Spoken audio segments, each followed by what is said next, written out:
आज की ये कहानी है हिंदी के महान लेखक मुंशी प्रेमचंद की कहानी शिकारी राजकुमार। कहानी में आगे बढ़ने से पहले चैनल को सब्सक्राइब जरूर कर ले। तो चलिए शुरू करते हैं आज की ये कहानी। मई का महीना और मध्याह्न का समय था। सूर्य आंखों के सामने से हटकर सिर पर जा पहुंचा था, इसलिए उनमें शील न था। ऐसा विदित होता था मानो पृथ्वी उसके भय से थरथर कांप रही थी।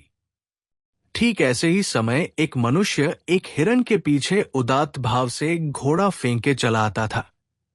उसका मुंह लाल हो रहा था और घोड़ा पसीने से लथपथ, किंतु मृग भी ऐसा भागता था मानो वायु वेग से जा रहा था।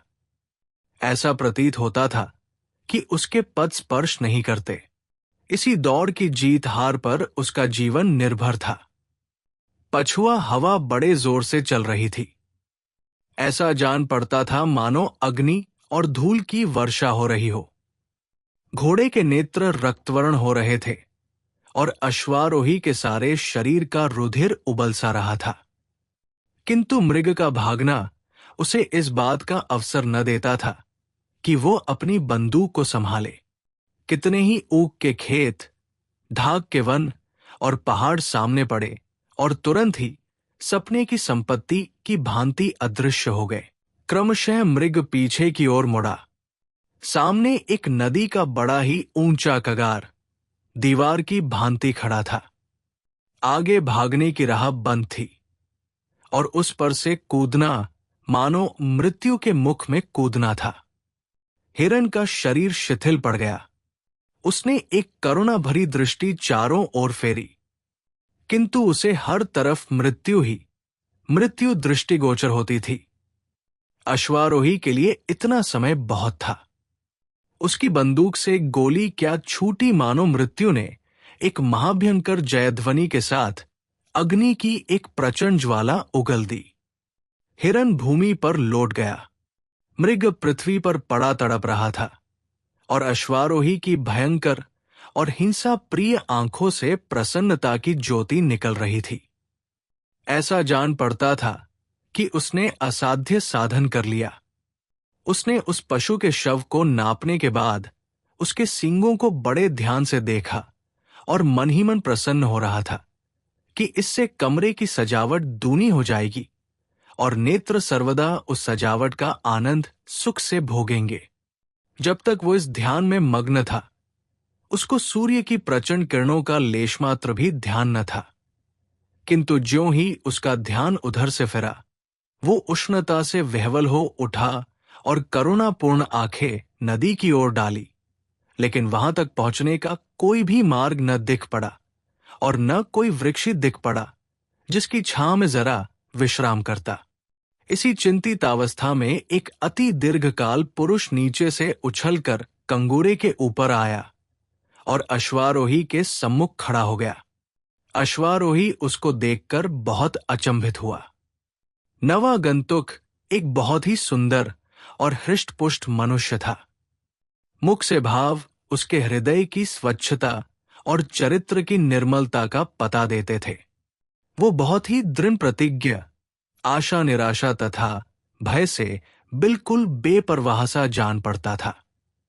मृग को देखकर उस सन्यासी ने बड़े स्वाधीन भाव से कहा, राजकुमार, तुम्हें आज बहुत ही अच्छा शिकार हाथ लगा। इतना बड़ा मृग इस सीमा में कदाचित ही दिखाई पड़ता है।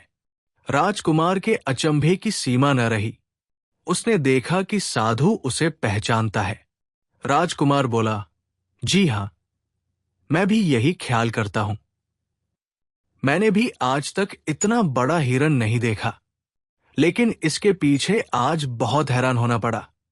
सन्यासी ने दयापूर्वक कहा, निसंदेह तुम्हें दुख उठाना पड़ा होगा। तुम्हारा मुख लाल हो रहा है और घोड़ा भी बेदम हो गया है। क्या तुम्हारे संगी बहुत पीछे रह गए? इसका उत्तर राजकुमार ने बिल्कुल बेपरवाही से दिया, मानो उसे इसकी कुछ भी चिंता न थी। सन्यासी ने कहा, यहां ऐसी कड़ी धूप और आंधी में खड़े तुम कब तक उनकी राह देखोगे? मेरी कुटी में चलकर जरा विश्राम कर लो। तुम्हें परमात्मा ने ऐश्वर्य दिया है, लेकिन कुछ देर के लिए सन्यास आश्रम का रंग भी देखो और वनस्पतियों और नदी के शीतल जल का स्वाद लो। ये कहकर सन्यासी ने उस मृग के रक्तमय मृत शरीर को ऐसी सुगमता से उठाकर कंधे पर धर लिया मानो वो एक घास का गट्ठा था, और राजकुमार से कहा, मैं तो प्राय कगार से नीचे उतर जाया करता हूं, किंतु तुम्हारा घोड़ा संभव है न उतर सके। अतएव कठिन राह छोड़कर सरल राह चलेंगे। घाट यहां से थोड़ी ही दूर है और वहीं मेरी कुटी है। राजकुमार सन्यासी के पीछे चला। उसे सन्यासी के शारीरिक बल पर अचंभा हो रहा था। आधा घंटे तक दोनों चुपचाप चलते रहे। इसके बाद ढालू भूमि मिलनी शुरू हुई और थोड़ी देर में घाटा पहुंचा। वही कदम्बकुंज की घनी छाया में, जहां सर्वदा कुलों की सभा सुशोभित रहती, नदी की तरंगों का मधुर स्वर सर्वदा सुनाई दिया करता है। जहां हरियाली पर मयूर थिरकता, कपोत आदि पक्षी मस्त होकर झूमते, लता द्रमादि से सुशोभित सन्यासी की एक छोटी सी कुटी थी। सन्यासी की कुटी हरे भरे वृक्षों के नीचे सरलता और संतोष का चित्र बना रही थी। राजकुमार की अवस्था वहां पहुंचते ही बदल गई थी। यहां की शीतल वायु का प्रभाव उस पर ऐसा पड़ा जैसा मुरझाते हुए वृक्ष पर वर्षा का। उसे आज विदित हुआ कि तृप्ति कुछ स्वादिष्ट व्यंजनों ही पर निर्भर नहीं है और न निद्रा सुनहरे तकिए की ही आवश्यकता रखती है। शीतल, मंद, सुगंधमय वायु चल रही थी। सूर्य भगवान अस्ताचल को पलायन करते हुए इस लोक को तृषित नेत्रों से देखते जाते थे, और सन्यासी एक वृक्ष के नीचे बैठा हुआ गा रहा था, उधो कर्मन की गति न्यारी। राजकुमार के कानों में स्वर की भनक पड़ी, उठ बैठा और सुनने लगा।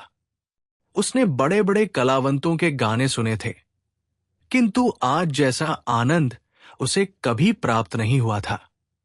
इस पद ने उसके ऊपर मानो मोहिनी मंत्र का जाल बिछा दिया।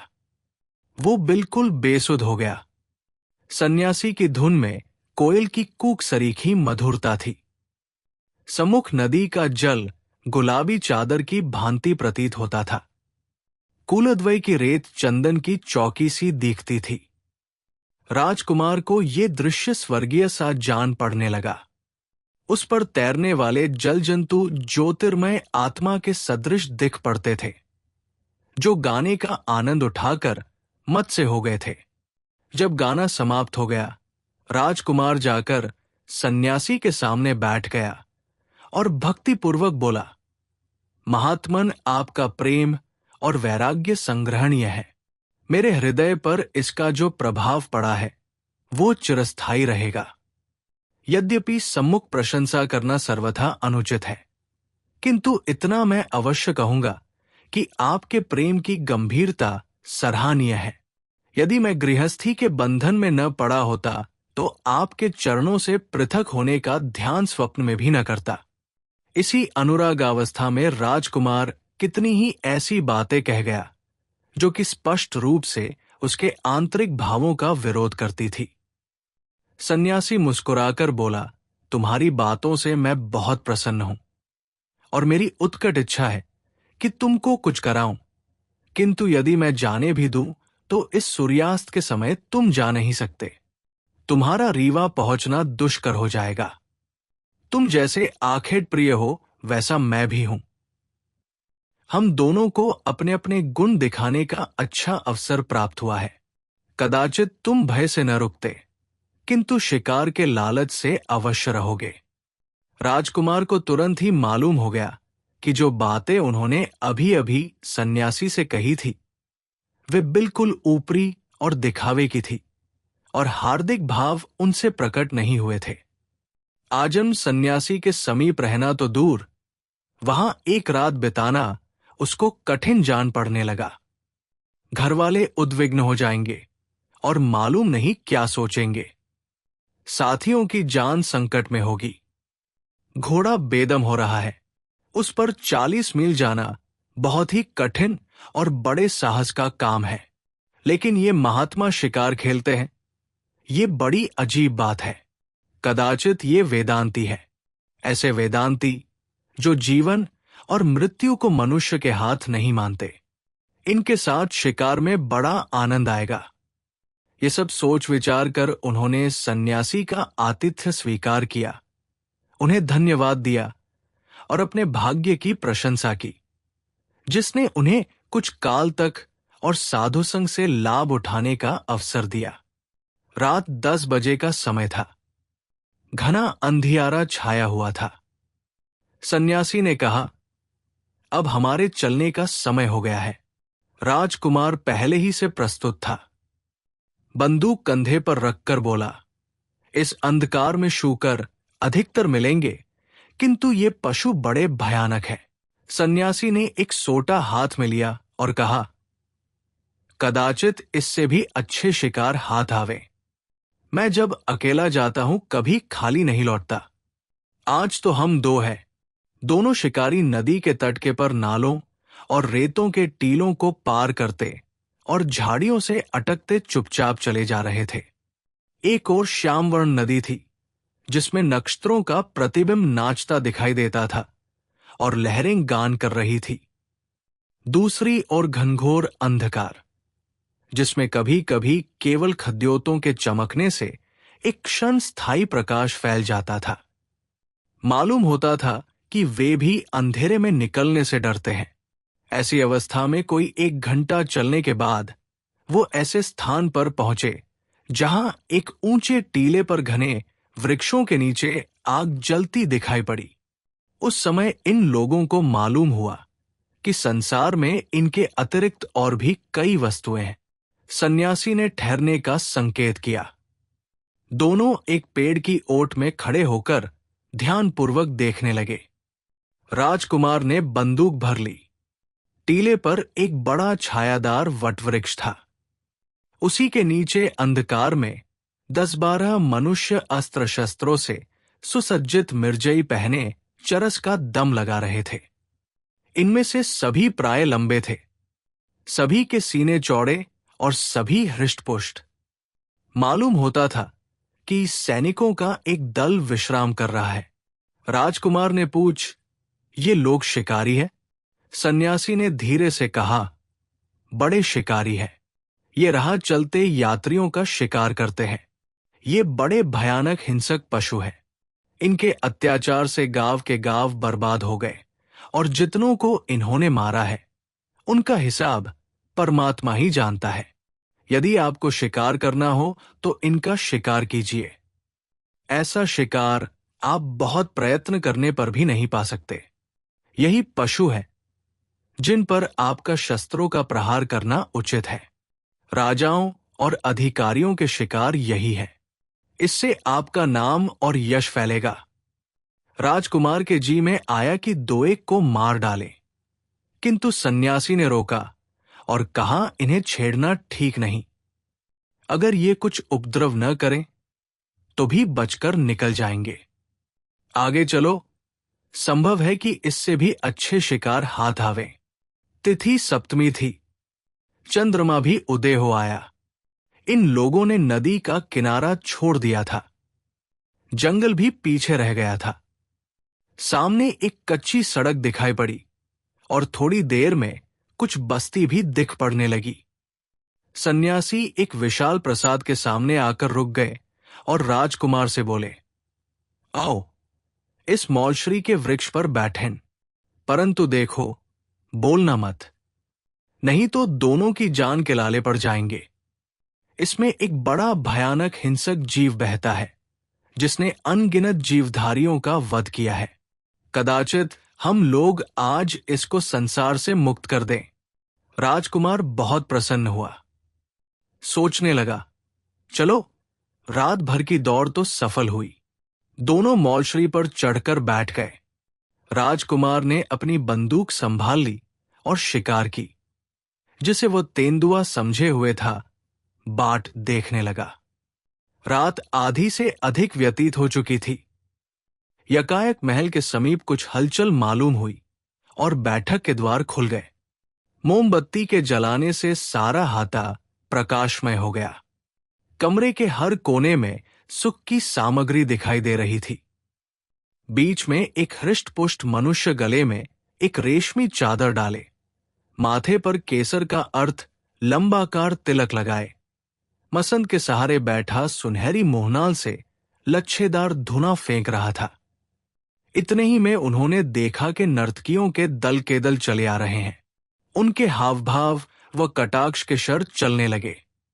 समाजियों ने सुर मिलाया, गाना आरंभ हुआ और साथ ही साथ मद्यपान भी चलने लगा।